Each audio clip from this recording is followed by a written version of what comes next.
Against, we need a police report or? No, against an officer. Okay. Let's see.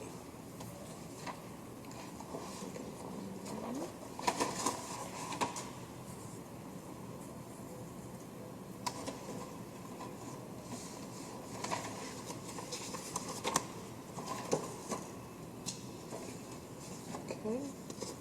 There it is, and just fill it out, bring it back. Okay.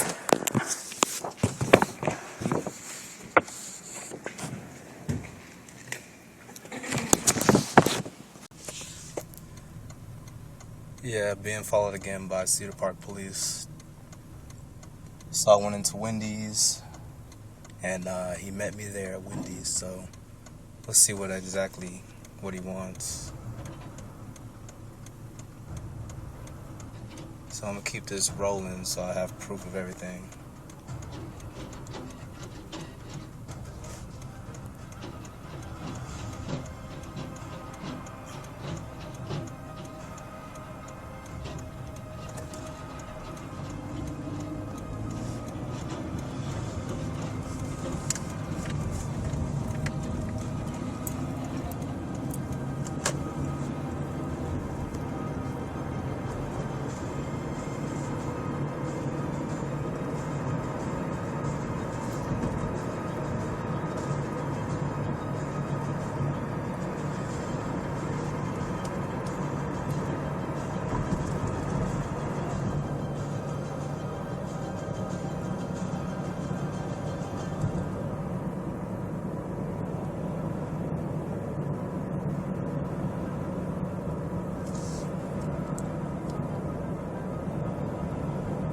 It's like I have my own personal bodyguard.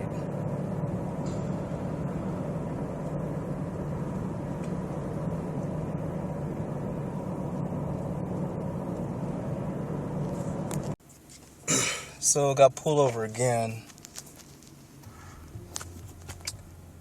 Let's see exactly what they want.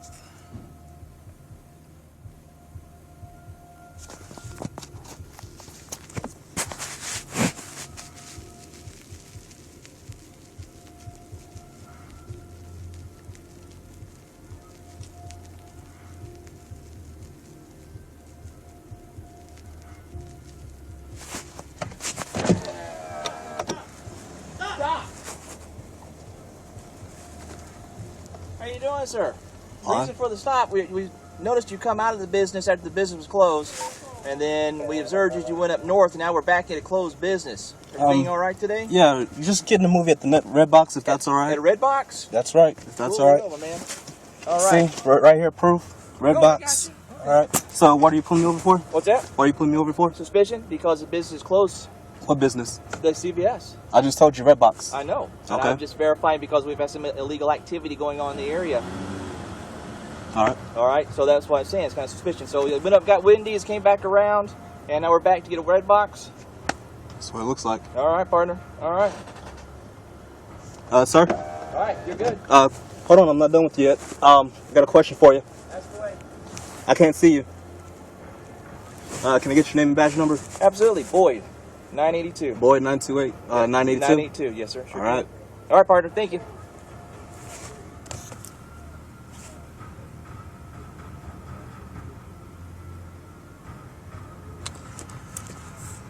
Fucking harassment, bro.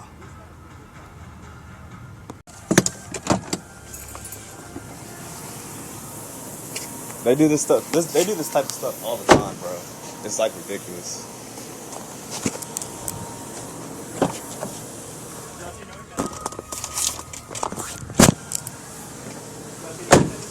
Am I legally required to answer that? Okay then. Am I legally required to answer that?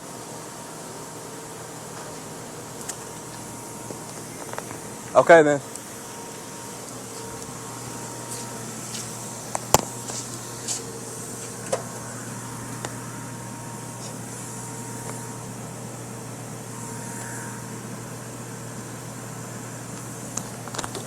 Just want to harass me at the Red Box.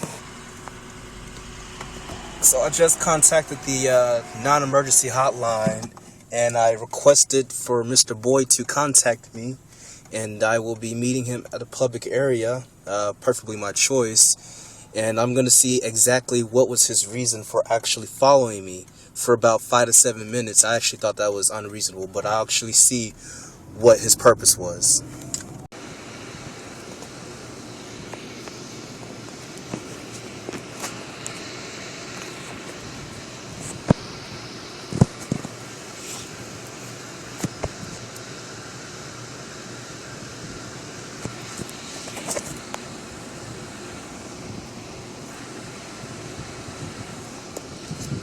What can I do for you? Mr. Boyd? That's me. Yeah, I just had a question for you. What you got, partner? I just really wondered why you followed me from Wendy's. I was in the drive-thru. Yes, sir. And I was ordering my food, and I noticed that you were sitting in the parking lot right across the drive-thru, and you were waiting for me. And I circled around Wendy's. I made a right on Discovery and went down 183, and it continued down 183, passing 1431. I noticed you still continued to follow me, and went into the HEB, went through the parking lot, and made a right on 1431, and continued down 1431, and made a left on 183. And I pursued down 183 until I got to Cypress Creek, and I made a right on Cypress Creek, and I noticed you were still behind me. And until I pulled into the CVS and pulled in front of Redbox, you then proceed to turn on your lights. And I just wondered what was what was the reason that you followed me from Wendy's? I didn't follow you from Wendy's. I followed you all the way down from the CVS when you came out the first time because we had surveillance on the CVS down there, and your car was seen exiting the CVS just a few minutes before you went to Wendy's. Yeah. Because we have had narcotics activities, of which we had just made a narcotics arrest right around the corner for someone who sells at that location, as well as have also had an arsonist that has set fire to a bank that was right around the corner that uses that area to exit from. And we also have a silver car that matches the description of your car, seen leaving on video at the time of the arsonist fleeing the scene. So your car is seen after the business closes, leaving that location. I follow you through town, of which I did not activate my overhead lights until you returned to the CVS, of which it's a closed business, sir. And you return to CVS, so I'm like, okay, of which time there's another vehicle parked right next door to where you pulled into that pickup. So I've got potential narcotics activity. And two, you went for a red box and you passed at least 2 red boxes that I know of. Between on your way to Wendy's and on your way from Wendy's, you passed multiple other red boxes. So I had suspicion, and of which, after you told me why you were there at the CVS, I believe I discontinued my contact with you, and you were free to get your red box and continue on your way. Okay, first of all, I do have you on video following me from the Wendy's. I do have you on video. Okay. And on second, the red box, there's only certain movies at certain red boxes because when you turn them in, there's not going to be certain movies at a certain red box. So if you look it up online, the movie might be at that red box, and there was actually a movie at the red box that I wanted to get, and that movie just happened to be at the CVS pharmacy. Okay.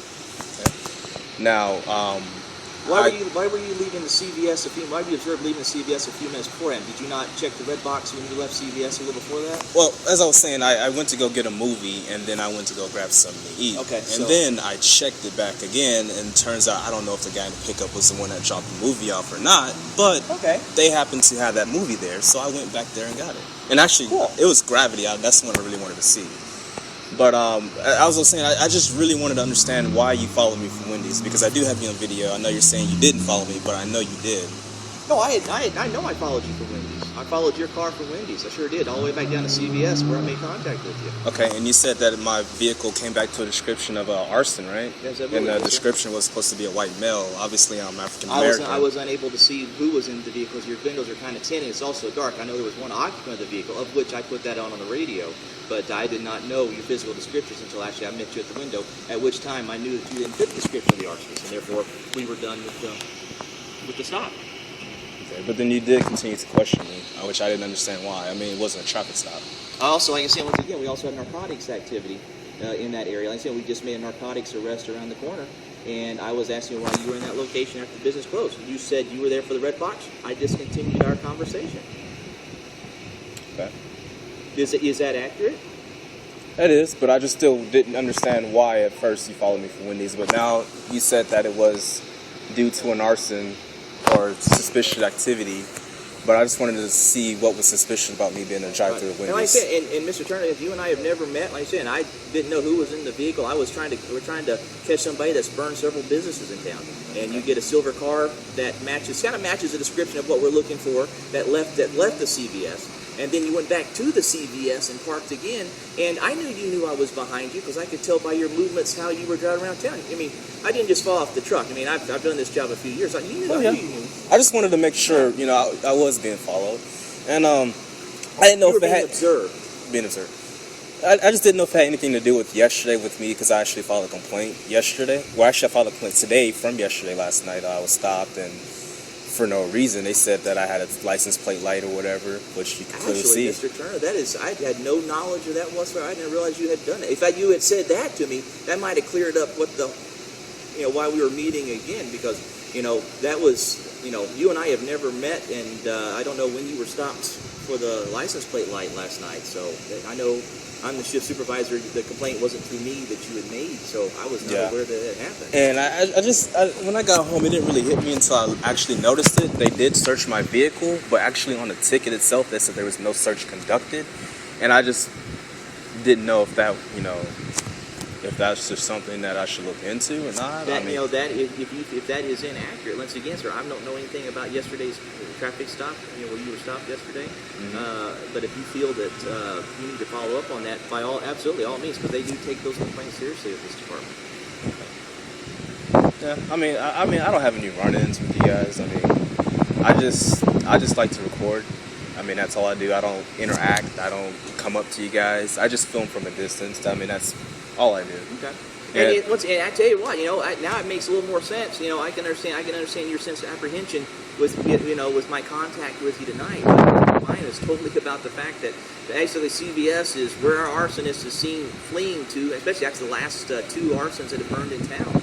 And the silver four-door little car that matches the kind of description of yours, is seen in the area. Okay. And like I'm saying, we still had officers right around the corner finishing up a narcotics arrest. And so like I'm saying, it was a whole lot of situation and circumstances that went in the whole situation, and you just kind of happened to be there. I see.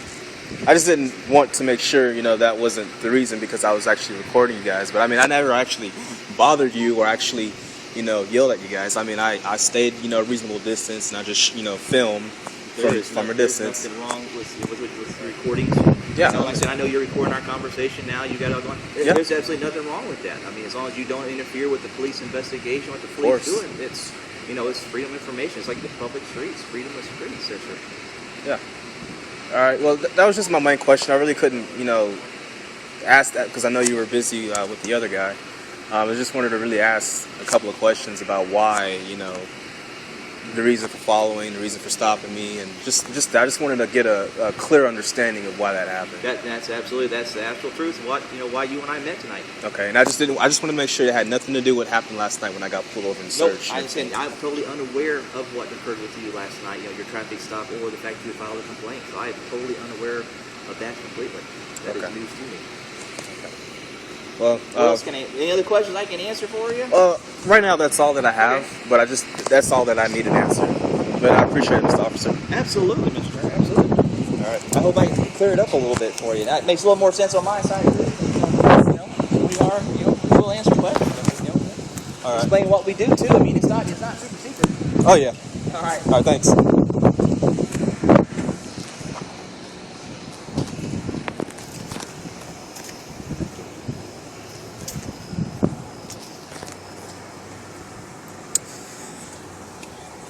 And he says it wasn't from the complaint that I filed today or any of that. But on the news, the arson is considered to be a white male, and clearly I'm an African American male. So I'm not sure exactly why they keep doing this, but I'm gonna keep the recordings going, and I'm gonna keep this going as long as I can keep it. But as for now, y'all have a good night. Y'all stay safe, folks.